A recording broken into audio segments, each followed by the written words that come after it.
পূর্ব দিক থেকে আগত বাহিনীর বর্ণনা দেখতে হবে। অনেক রেওয়ায়েতে এসেছে যে পূর্ব দিক, যাকে ঐতিহাসিকভাবে খোরাসান হিসাবে ব্যাখ্যা করা হয়, এখান থেকেই সেই কালো পতাকাবাহী লস্কর বের হবে যারা ইমাম মাহদির প্রধান সাহায্যকারী হবেন। কোনো শক্তিই তাদের রুখতে পারবে না, এমনকি তারা জেরুজালেমে নিজেদের পতাকা গেড়ে দেবে।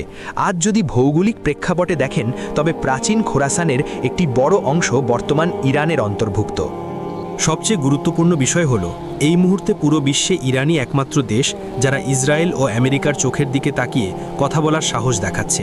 বাকি ইসলামী দেশগুলো হয় চুপ আছে, নতুবা কোনো না কোনো আপোষের শিকার। কিন্তু ইরানের নেতৃত্ব এবং সেখানকার জনগণ অটল হয়ে দাঁড়িয়ে আছে। এই তীব্র প্রতিরোধী প্রমাণ করে যে সম্ভবত এই মাটিই সেই ভূমি যা ইমাম মাহদির বাহিনীর জন্য ভিত্তিপ্রস্তর স্থাপন করবে। পরিস্থিতিটি আরও সূক্ষ্মভাবে বুঝুন। গত কয়েক বছরে ইরানের ওপর নজিরবিহীন নিষেধাজ্ঞা আরোপ করা হয়েছে। তাদের শীর্ষ বিজ্ঞানীদের শহীদ করা হয়েছে, তাদের নেতাদের টার্গেট করা হয়েছে। কিন্তু তা সত্ত্বেও এই দেশ মাথা নত করেনি। এই যে যুদ্ধের নেশা আমেরিকা এবং ইসরায়েলের মাথায় সওয়ার হয়ে আছে, এটি আসলে তাদের অন্তরের ভয়।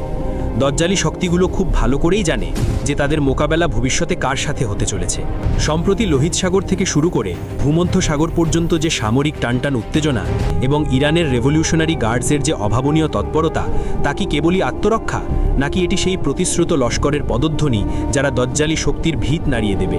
ইহুদি রেওয়ায়েত এবং তাদের মসিহার বর্ণনায় স্পষ্টভাবে উল্লেখ আছে যে মুসলমানদের একজন নেতা আসবেন যিনি তাদের পুরো ব্যবস্থাকে তছনছ করে দেবেন।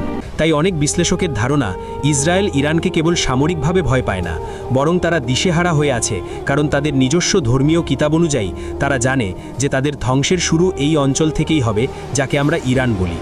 তাই তারা চায় ইমাম মাহদির আত্মপ্রকাশের আগেই সেই শক্তিকে মিটিয়ে দিতে যারা তার সম্ভাব্য সাহায্যকারী হতে পারে।